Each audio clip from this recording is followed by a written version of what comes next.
সবাইকে নমস্কার।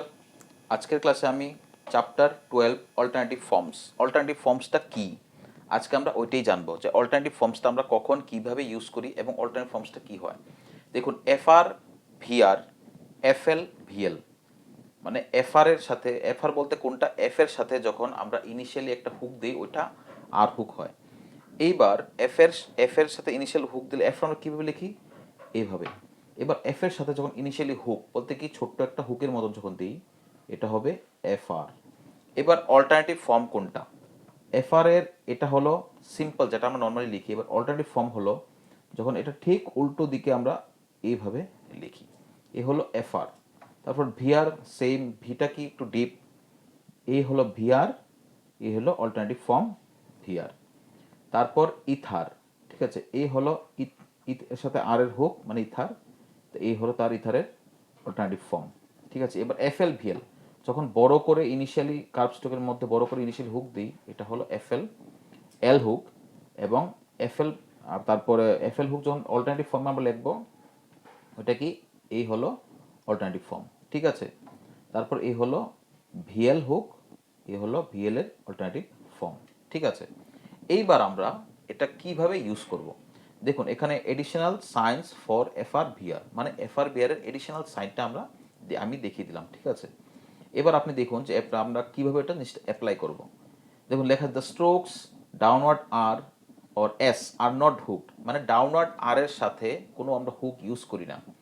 For the addition of R or L, মানে আর বা এল হুকটা আমরা ডাউনওয়ার্ড আর অথবা এস এর সাথে যুক্ত করতে পারি না। They are however hooked to provide alternative forms for FR VR, মানে ওইগুলা অল্টারনেটিভ ফর্মস যে এফআর ভিআর ইথার, ওগুলো যে অল্টারনেটিভ ফর্মস ওইটার সাথে অনেকটা সিমিলারিটি মেনটেন করবে বা ওটার সাথে অনেকটা মিলে যায়। তাই আমরা ডাউনওয়ার্ড আর অর এস এর সাথে ইনিশিয়ালি আর হুক বা এল হুক এটা দিতে পারি না, এখানে স্পষ্টভাবে লেখা আছে। R not hooked for the addition of R or L, কার সাথে, the strokes downward R or S stroke, ঠিক আছে। তারপর দেখুন, এই হলো এফআর ভিআর কীভাবে লিখতে লাগে, যেটা আমি এখানে করে দিয়েছি, এটা এভাবে লিখতে লাগে।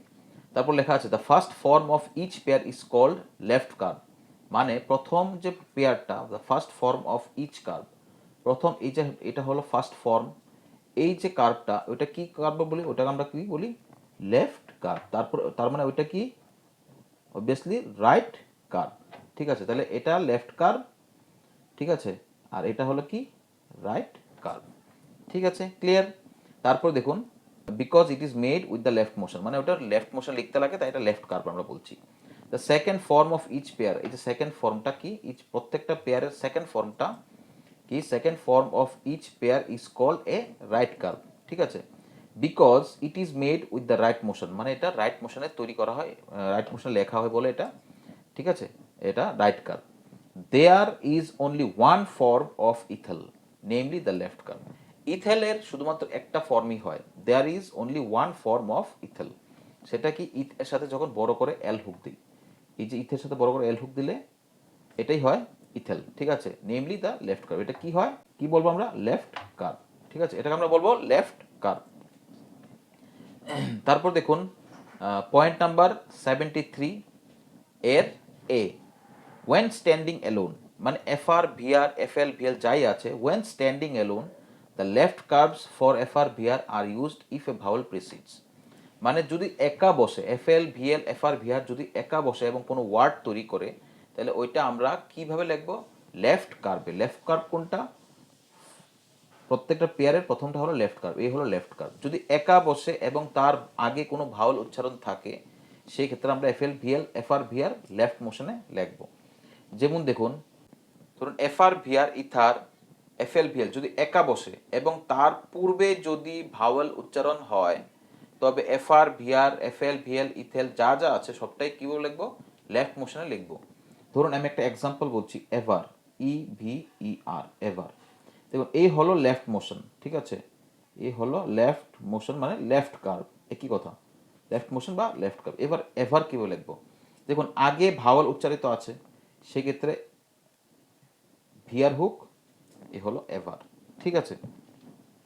তারপর ধরুন স্ট্রোকের পরে ভাওয়াল উচ্চারণ থাকে, ধরুন এফআর ভিআর এর পরে যদি ভাওয়াল উচ্চারণ, ঠিক আছে, আমি এটা পরেরটা বলছি, When standing alone, the left curves for FR are used if a vowel precedes and the right curves if a vowel does not precede. মানে মূল কথা হলো যদি আগে ভাওয়াল থাকে FR লেফট মোশনে, যদি পরে ভাওয়াল থাকে ধরুন ফ্রি FRAY ফ্রি, সেই ক্ষেত্রে এই হলো ফ্রি। মানে যদি আগে ভাওয়াল থাকে তাহলে লেফট কার্ভ, যদি পরে ভাওয়াল থাকে তাহলে রাইট কার্ভ। ঠিক আছে, তারপর দেখুন next point number B, when joined to another stroke the form is used which gives the easier joining, preference being given to the right forms। মানে রাইট ফর্মসগুলো যেটা মানে অল্টারনেটিভ ফর্মের যে প্রত্যেকটা পেয়ারের সেকেন্ড যেটা, ওইটা আমরা কি ওইটা বেশিরভাগ ক্ষেত্রে আমরা রাইট ফর্মটাই বেশি প্রেফারেন্স দেবো, ওইটাই বেশি ইউজ করি। তবে একটা জিনিস কি দেখুন, রাইট স্ট্রোকের সাথে রাইট কার্ভ, লেফট স্ট্রোকের সাথে লেফট কার্ভ, এটা আমার সবসময় মনে রাখতে লাগবে। এটা FR সম্পর্কে অনেকের একটু ধারণা কনসেপ্টটা ক্লিয়ার থাকে না, তো আমি চেষ্টা করছি যতটুকু সম্ভব ক্লিয়ার করে দেওয়ার। ঠিক আছে, when join to another stroke মানে অন্য কোনো স্ট্রোকের সাথে যখন আমরা FL VL FR জয়েন করি, the form is used which gives the easier joining, মানে যেটা লিখতে সুবিধা হয়, আমরা যেটা লিখতে সুবিধা হয় আমরা অন্য স্ট্রোকের সাথে ওইটা লিখতে আমাদের ওইটাই আমরা ইউজ করব। তবে preference being given to the right forms, মানে রাইট ফর্মস যেটা ওইটাতে আমরা বেশি প্রেফারেন্স দিই। ঠিক আছে, যেমন ধরুন ফ্রাইডে, একটা স্ট্রোক লিখলাম আমি ফ্রাইডে FRIDAY ফ্রাইডে, কীভাবে লিখবেন FR হোক তারপরে ডি স্ট্রোক, ফ্রাই যেহেতু নাম নিচে দুটো টান দেবো ফ্রাইডে। ঠিক আছে, তাহলে এটা কী হলো, যদি আমরা আমাদের যেটা লিখতে সুবিধা আমরা ওইটা লিখবো, আমি পরে আর একটু বলবো। ঠিক আছে, ফ্রাইডে। তারপর দেখুন আছে ভার্চু VIRTUE ভার্চু, কীভাবে লিখবেন ভিআর হুক টি স্ট্রোক এর সাথে ইউ যোগ করুন, ভার্টিউ উচ্চারণ যেহেতু হচ্ছে সেটাতে ভার্চিউ। ঠিক আছে, তারপরে দেখুন যেমন frame FRAME frame, FR hook M stroke frame. ঠিক আছে, তাইলে আমরা এটাই জানলাম যে FR হুকটা আমরা এখন অবধি কী কীভাবে ইউজ করি, আগে ভাওয়াল থাকলে কীভাবে লিখবো, পরে ভাওয়াল থাকলে কীভাবে লিখবো, এবং কোন স্ট্রোকের সাথে কীভাবে লিখবো ওটা আমরা জানলাম। ঠিক আছে, তারপর দেখুন আরেকটা জিনিস লেখা আছে, generally it will be found that the left curves joint better with strokes written towards the left, মানে মূল কথা হলো লেফট স্ট্রোকের সাথে লেফট কার্ভ এবং and the right curves with strokes written towards the right, এবং রাইট স্ট্রোকের সাথে রাইট কার্ভ। ঠিক আছে, এটা হলো রুল। ঠিক আছে, তারপর নেক্সট দেখুন FL point number 74, the right curves FL are used only after straight up strokes and the horizontals, মানে স্ট্রেট আপ স্ট্রোকস যেগুলো আছে ওইগুলোর পরে আমরা কি FL কোন মোশনে লিখবো, রাইট মোশনে, মানে রাইট কার্ভ। এছাড়া যদি কোনো হরাজন্টাল স্ট্রোক থাকে সেক্ষেত্রে হরাজন্টাল স্ট্রোকের পরেও আমরা রাইট কার্ভ স্ট্রোকটাই FL লিখবো। ঠিক আছে, দেখুন যদি আমি দেখি এখানে ধরুন FL কোনটা, এর মাথায় একটা বড় করে হুক দিলে এটা হয় FL, এর মাথায় একটা বড় করে হুক দিলে এটা হয় VL হুক, এই হলো FL, এই হলো VL। ঠিক আছে, যেমন ধরুন এখানে উচ্চারণ হচ্ছে কেভিল CAVIL কেভিল, কীভাবে লিখবেন কে স্ট্রোক VL হুক কেভেল, যেমন উচ্চারণ আছে Naval NAVAL, N stroke VL hook Naval. ঠিক আছে, সরি নেভাল, নট নেভাল, নেভাল মে ভাওয়াল। ঠিক আছে, তারপর দেখুন যেমন আরেকটা কি লেখা আছে, যেমন স্ট্রেট আপস্ট্রোক কোনগুলো, যেমন ওয়ে আপওয়ার্ড আর, ওইগুলো হলো স্ট্রেট স্ট্রোক।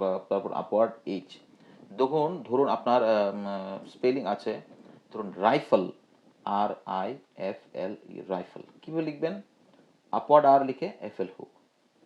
ঠিক আছে, মানে মূল কথা হলো স্ট্রেট আপস্ট্রোক এবং KGN এর পরে যদি কোনো FL উচ্চারণ থাকে তাহলে সেই ক্ষেত্রে FL আমরা কি মোশন লিখবো, রাইট মোশনে। ঠিক আছে, ক্লিয়ার। তারপর দেখুন, তারপর নেক্সট আমরা কি দেখি, in all other cases the left curves FL are use, বাকি সব ক্ষেত্রে আমরা লেফট কার্ভই ইউজ করবো। যেমন ধরুন ফ্লো FLOW ফ্লো, সেক্ষেত্রে FL হুক গো ভাওয়াল। যেমন ধরুন অ্যারাইভেল ARRIVAL অ্যারাইভেল, সেই ক্ষেত্রে ডাউনওয়ার্ড আর VL হুক। ঠিক আছে, অ্যারাইভেল। ঠিক আছে, আজকের জন্য এইটুকুই। কেউ যদি বুঝতে অসুবিধা থাকে অবশ্যই আমাকে বলবেন, অবশ্যই আমাকে জিজ্ঞেস করবেন, আমি চেষ্টা করবো আপনাকে জিনিসটা ক্লিয়ারলি বুঝে দেওয়ার। ঠিক আছে, নমস্কার।